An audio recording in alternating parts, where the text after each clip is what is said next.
Hello and welcome to some more Star Citizen news and a quick kind of studio update on the road to Alpha 3.0's first release. This time for the week ending the 24th of September, the X1 concept sale. So the Origin X1 open canopy space bike will go on sale Friday the 29th of September. There will be 3 variants ranging from $40 all the way up to $50, although I do suspect that we will see some wall-bound variants at $5 cheaper. That's if you don't use any store credit when you're purchasing.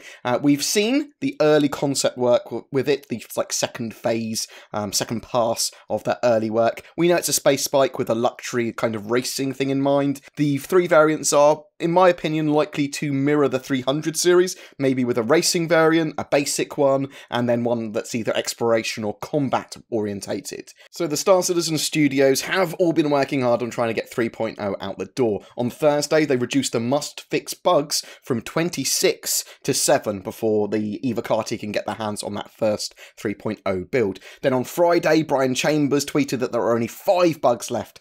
It's a strong possibility that we will see the Evocati build next week, as they did want to get the Evocati build out this week, but were unable to. They want to make sure that that basic gameplay and the ability to travel around and visit various points of interest, land, get the air traffic control system, anything that would block gameplay or anything that would block your ability to travel around the verse is fixed for that first Evocati build. That is essential for it.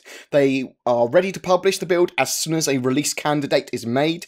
Various logs and error tracking info has been set up for the best possible use of all the Evocati's data as well. And they've been identifying if any other major blockers or issues come up that might require fixing, as they've been fixing other bugs. So stuff could potentially delay an Evocati release next week, but I very much expect it. The doors in Levski spawn rooms weren't opening. This is an example of one of the bugs this week. The animations weren't hooked up to it due to it being left out of the inclusion list. So there's basically a list of content that defines what goes into each patch, so that there isn't anything basically going into 3.0 that shouldn't be. It's literally a couple of clicks to fix that major issue, and they sorted that out. The ATC, or Air Traffic Control System, wasn't assigning landing pads correctly or spawning ships correctly as well. The bug was only occurring on release builds, which was odd. There was a disconnect basically here with the ATC talking to the player. It wasn't talking to the player, but it thought it was. This has now been fixed.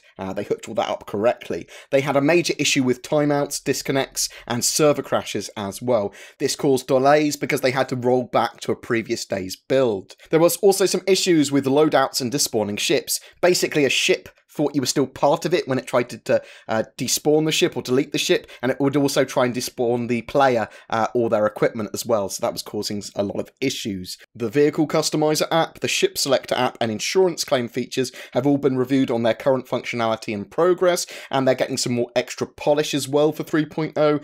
Various crashes on the client side and server side have been fixed, amongst many other issues and fixes.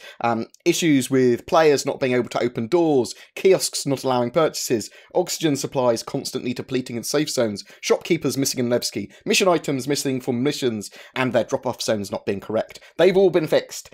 They've been addressing issues with gravity as well, extending too far into space. Hopefully, this also means that they're addressing or have addressed the feel of ships in atmosphere and gravity to kind of have some more weight behind it when you're flying ships. As we saw in the Gamescom demo, there was a little bit, it was a bit too floaty. It felt like the ships were still in space, even though they were in atmosphere. I just wanted to talk quickly about Lumberyard as well, as there have been some updates to the actual engine. Star Citizen sidestepped from its custom CryEngine over to a basic custom Lumberyard engine at the end of 2016. They share a common core, the engines, but the StarEngine is effectively its own beast now. Lumberyard, however, is currently and constantly being updated. Recently, it's had better animation and entity tools, a new visual scripting language called Script Canvas, and various performance enhancements and optimizations. These updates, every time they have them to Lumberyard, can be cherry-picked by Foundry 42 and CIG, and useful ones can be integrated.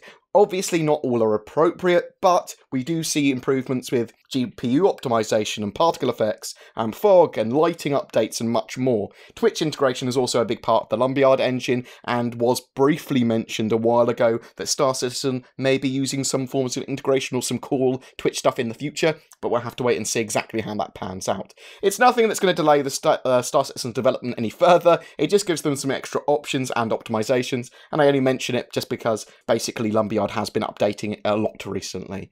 Every month we give away a ship for September. It's a Nox Q. All you need to do is be subscribed to my YouTube channel and comment on any of my Star Citizen videos during a month. Do you have any questions about Alpha 3.0, about the Evocati build, about what Evocati do? I'll get a video up on what Evocati do actually pretty soon, specifically talking about the process and what they do and how you can become one. But if you want to talk about Star Citizen development or ask me any questions, just drop them in the comments below. A special thank you to my Patreons who allow me to create the amount of content I do. If you're interested in becoming one of them, then you can find the link to Patreon below, as well as everything else we've talked about. Please don't forget to like and subscribe, as it really does help me, and I'll see you in the verse.